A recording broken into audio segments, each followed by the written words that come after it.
خود اینو دارم دا ها بروی رو برفته که اینایم پشت ما من اینایم پشت ما استنیم ما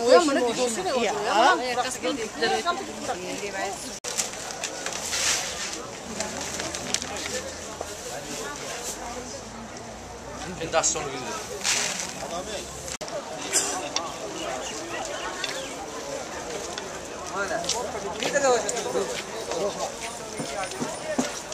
ارزان تر است؟ به نظر بازار ارزان یکله چقدر برای ارزان؟ نیوره چه ها 70 درهمی به شرافتی ایدی رمضان یکله ارزان رحمت کباب شما چی خریدید؟ شکر برنج خریدم از نرخ بازاری چقدر ارزان تر؟ آنچه ارزان یکله بهبودی های در بازار 1 کیلو چند پول؟ در بازار 1 کیلو برنج 79 تا 800 در اینجا چی؟ اینجا 420 تشکر اینجا که نه بدنشان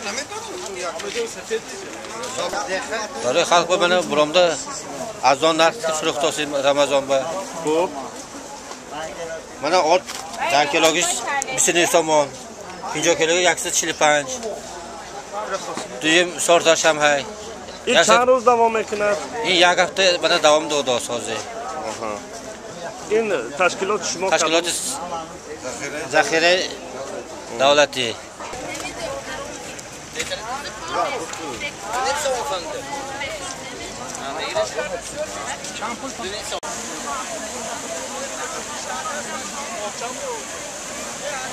آمدی من یک مایده شده کهوتی گران رمضان با تیاری دیگه شام کنین نرخی نبود چیل است؟ نرخ و نبود از آن حاضر نست همه سیروبی بازار درست